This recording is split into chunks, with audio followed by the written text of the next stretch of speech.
Chapter 4. Protection as a Universal Need. To understand a thing, it is often well to begin by looking at it, as it were, from the outside and observing its relations, before examining it in detail. Let us do this with the protective theory. Protection, as the term has come to signify a certain national policy, means the levying of duties upon imported commodities for the purpose of protecting from competition the home producers of such commodities. Protectionists contend that to secure the highest prosperity of each nation, it should produce for itself everything it is capable of producing, and that to this end, its home industries should be protected against the competition of foreign industries. They also contend, in the United States at least, that to enable workmen to obtain as high wages as possible, they should be protected by tariff duties against the competition of goods produced in countries where wages are lower. Without disputing the correctness of this theory, let us consider its larger relations. The protective theory, it is to be observed, asserts a general law, as true in one country as in another.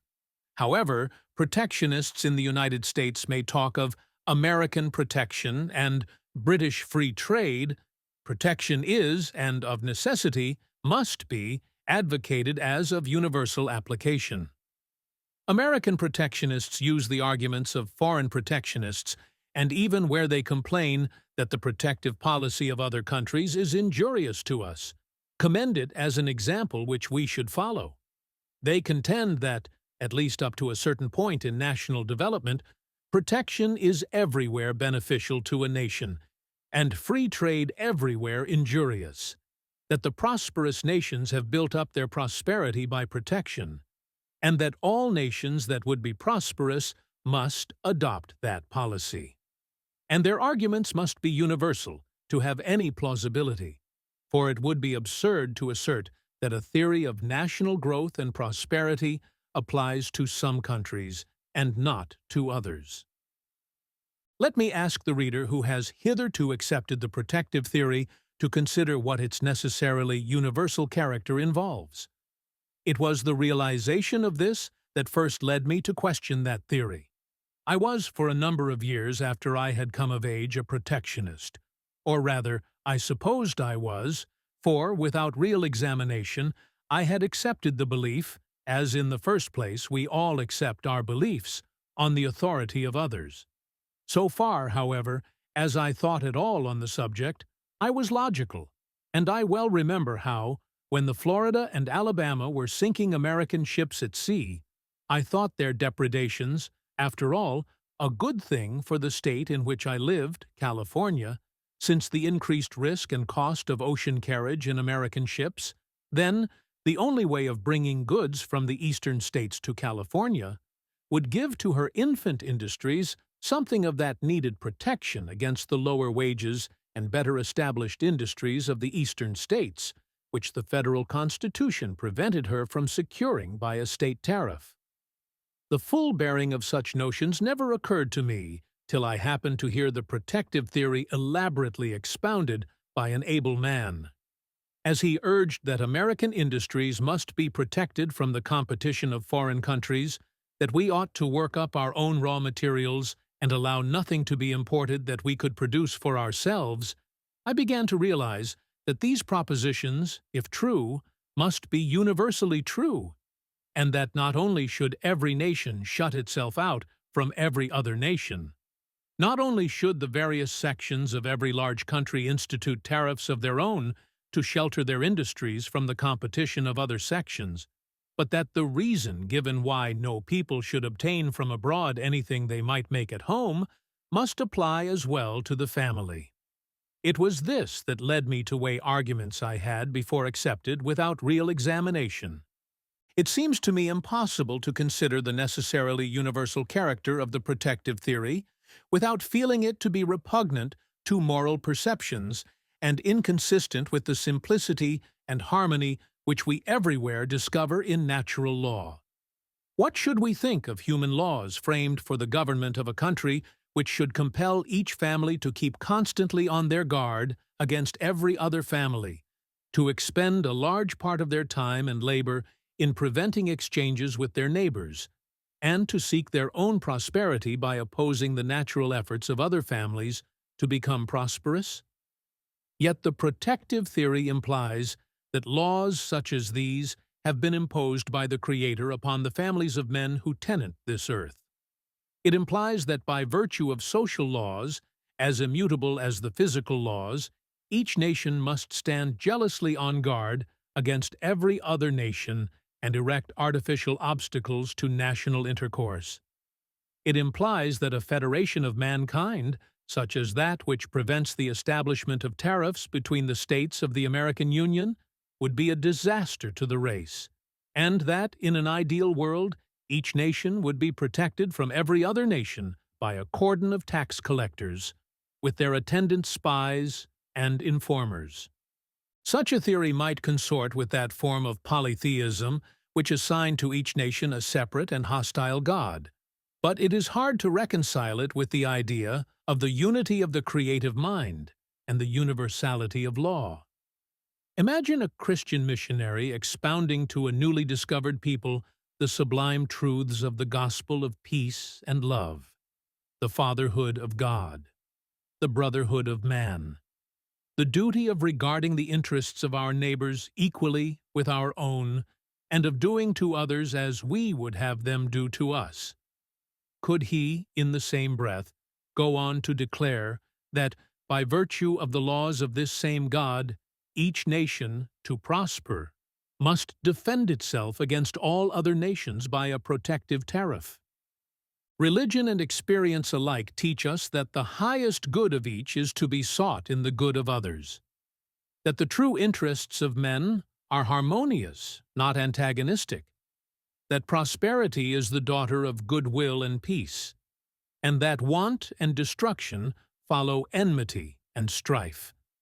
The protective theory, on the other hand, implies the opposition of national interests, that the gain of one people is the loss of others, that each must seek its own good by constant efforts to get advantage over others and to prevent others from getting advantage over it.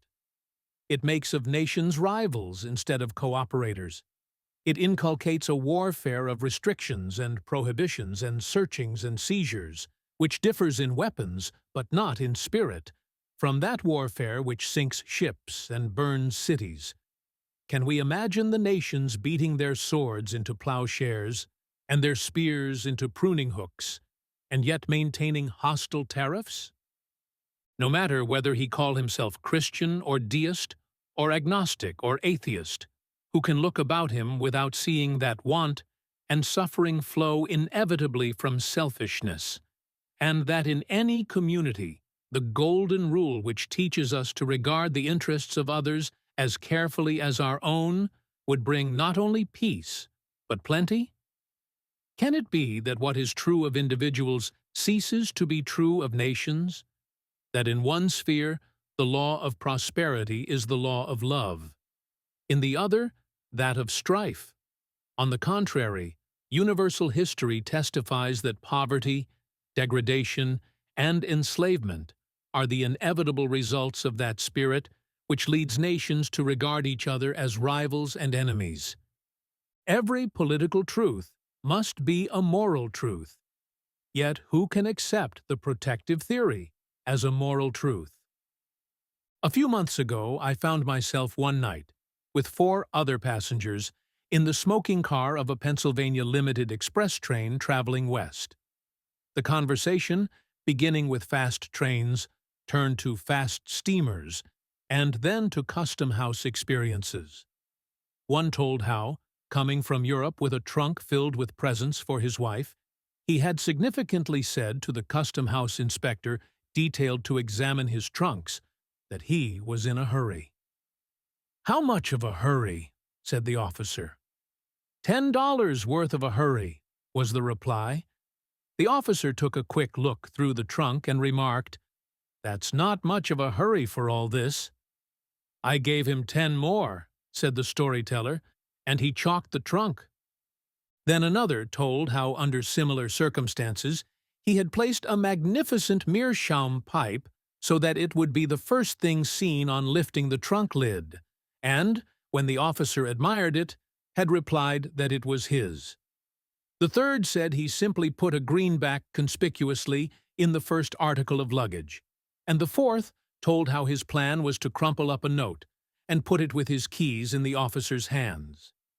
Here were four reputable businessmen, as I afterward found them to be, one an iron worker, one a coal producer, and the other two manufacturers, men of at least average morality and patriotism, who not only thought it no harm to evade the tariff, but who made no scruple of the false oath necessary, and regarded the bribery of customs officers as a good joke.